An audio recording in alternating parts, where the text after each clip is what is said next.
I am an addiction medicine specialist, and I also research strategies for addressing the opioid crisis at Brandeis University, and I teach about the opioid crisis at Columbia University. I've been working on the opioid crisis for 20 years, assisting members of Congress, both Republicans and Democrats, assisting them in their investigations of the opioid industry and in their efforts to find legislative approaches to the opioid crisis. I've testified before the United States House and Senate. I've testified before the United Nations, for the World Health Organization, and I've assisted state attorney generals in their efforts to tackle the opioid crisis. I've worked as an expert witness in the litigation, including for the state of Georgia in the opioid litigation. I commend you all for forming this task force, Chairman Townsend. I think it's critical to review the science and to use that science to inform your policy making. I became especially engaged in the problem of Kratom about a year ago. I had just returned to seeing patients again after not having seen patients for a few years, and I was just blown away by how all of the patients I was treating had become addicted using Kratom. When I first started treating opioid addiction more than 20 years ago, all of the patients I was treating had developed their opioid addiction taking prescription opioids. And through my career, I also treated patients who had developed opioid addiction from heroin.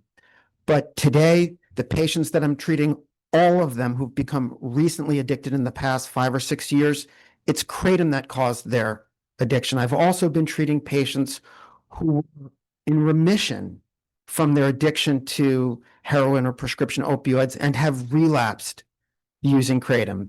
I wasn't sure if my experience was unique, so I got on the phone. I called colleagues from other parts of the United States, asked them, what are you seeing? These are colleagues who work in the field of addiction, and they all said the same thing. And if you were to attend the national meeting of the American Society of Addiction Medicine, you will hear that what all of the doctors there are talking about is the problem of Kratom. And that is why I'm here today, and that's why I'm now working on this issue. In my presentation, I'm going to explain that Kratom is not just a botanical substance with opioid-like effects. Kratom is an opioid, and I'll explain why that is true. I'm going to cover briefly lessons we should learn from the opioid crisis. People have wondered, is Kratom helpful for the opioid crisis? Is it making it worse? I'll share with you my thoughts on that. And then lastly, I'm going to cover what the evidence tells us about states who've attempted to tackle this problem. A question was asked earlier about what's working in other states. We now have 2 recently published papers that have looked at what's happening across the country, and I'll share that with you as well. What is an opioid? An opioid is a drug that binds to the opiate receptor in the brain and activates the receptor. It's as simple as that. If the drug binds to the receptor and activates it and causes an opioid effect, that's an opioid. Now, we have different types of opioids. We have opioids that occur naturally. For example, inside opium, we have molecules that exist there naturally, like codeine and morphine. Now, you can treat those molecules and create stronger, more potent versions. That's what you're doing when you create heroin, or when you create oxycodone, hydromorphone, which is Dilaudid. You actually, to make all of those drugs, you start with opium, you treat them chemically, and you make drugs that absorb into the brain faster and are more potent. And another term for those opioids that you make out of the natural ones is semi-synthetic. We also have a third type of opioid, which is completely synthetic, where you need no natural substance to start. For example, fentanyl is completely synthetic. Tramadol, methadone, tapentadol, these are all opioids that you make completely out of chemicals. What all of these drugs have in common, they stimulate the brain's opioid receptor, they cause an opioid effect. The opium poppy is not the only place in nature where we find opioids. For example, this cute guy is the waxy monkey tree frog, and it's in the skin of the waxy monkey tree frog that we have an extremely potent opioid, more potent than morphine. Structurally, it's not even an alkaloid. It's a totally different type of molecule, but it activates the opioid receptor and it's an opioid. Kratom contains opioids. Mitragynine is an opioid, and there are other opioids in the kratom plant that exist there naturally. Now, if you were questioning whether or not kratom is really an opioid, is Dr. Kolodny just saying this?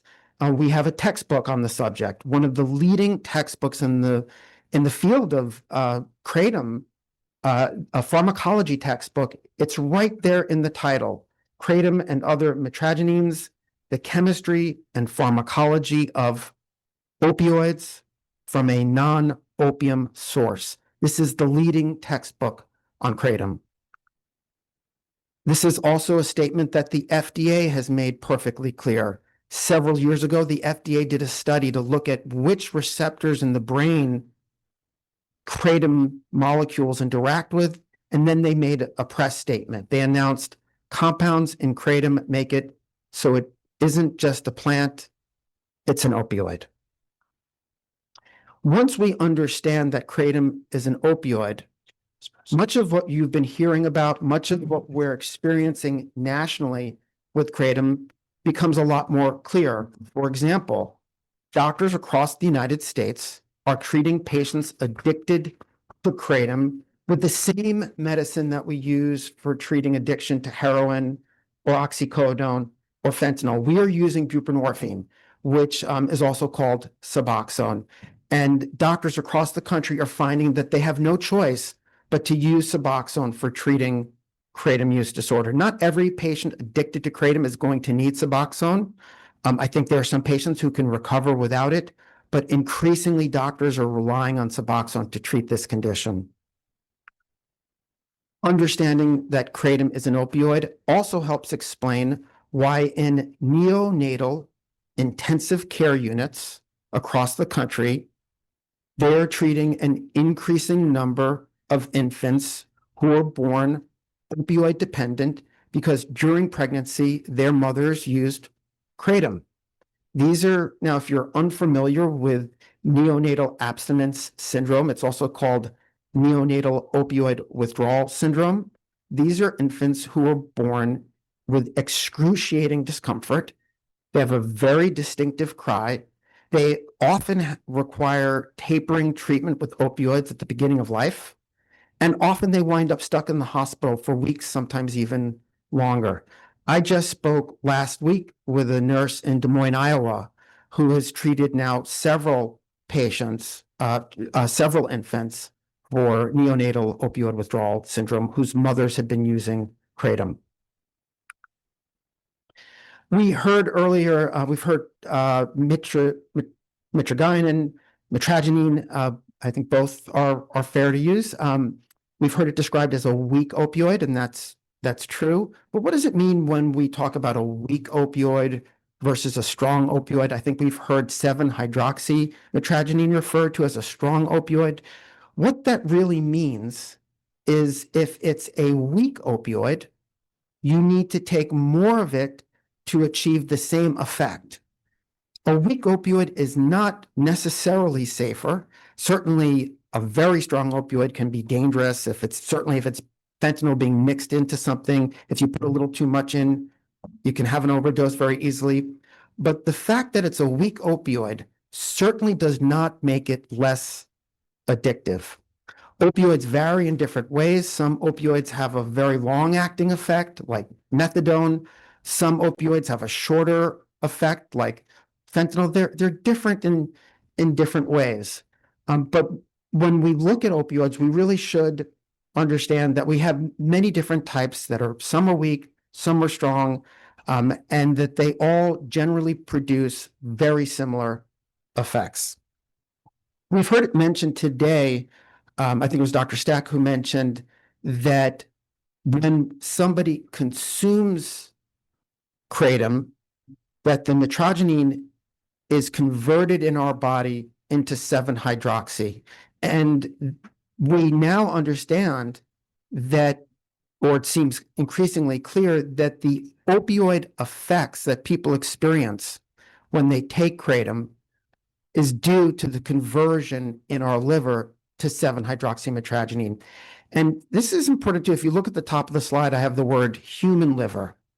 Animal livers do this as well. Mice and rats, where most of the studies are being done, their livers also do this a little bit, but human livers appear to be much better at converting metragenine into 7-hydroxymetragenine, which means that some of the animal studies may be underestimating the risks, both the risk of respiratory depression and overdose death, and the risk of addiction. Our livers are especially good at making this conversion. And this is not unique for kratom.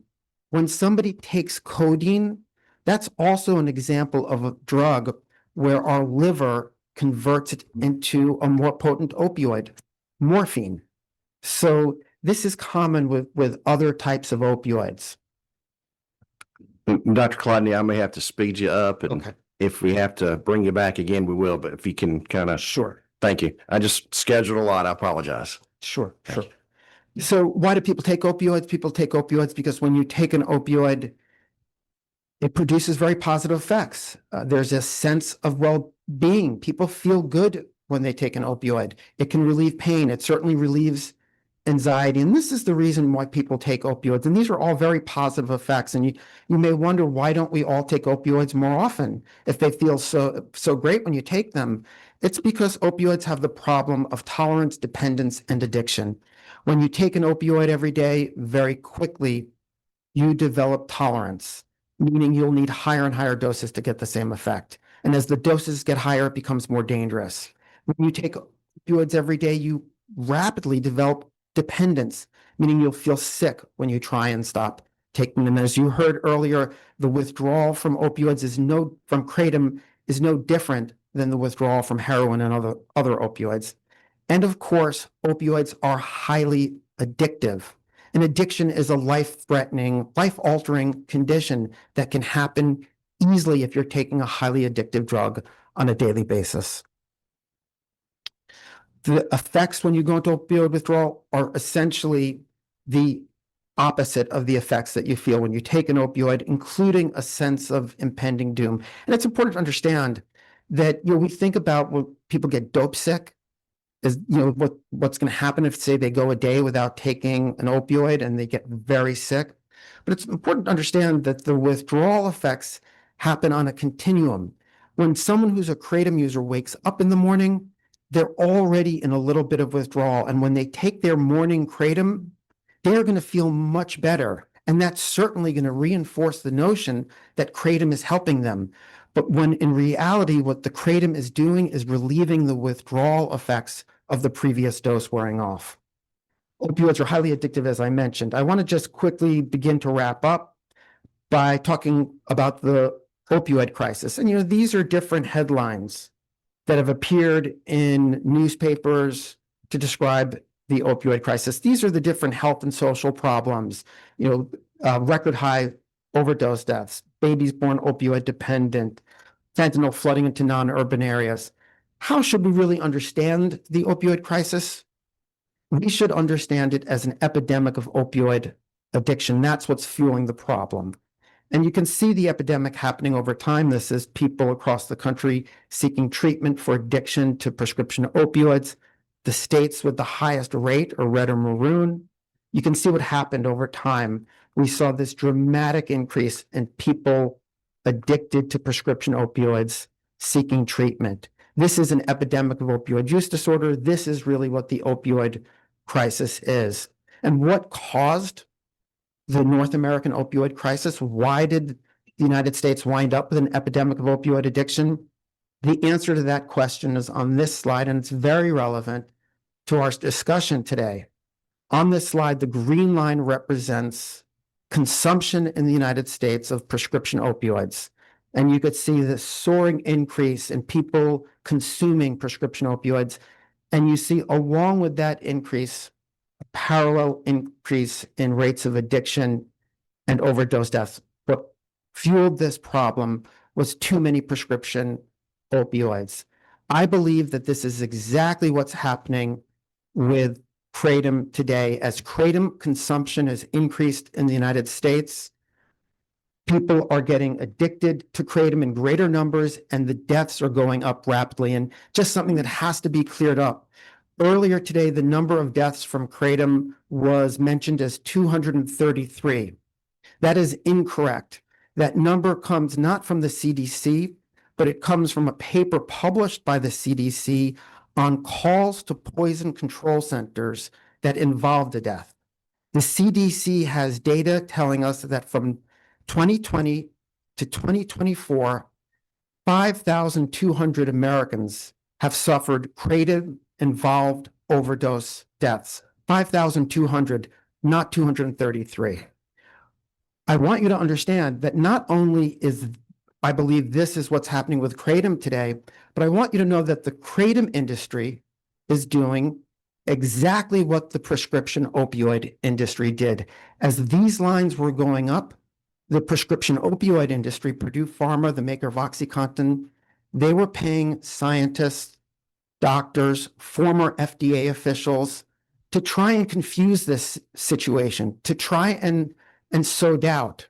And they were also disseminating a message, the opioid manufacturers, that all of the harms that we're hearing about, those are the addicts abusing these substances.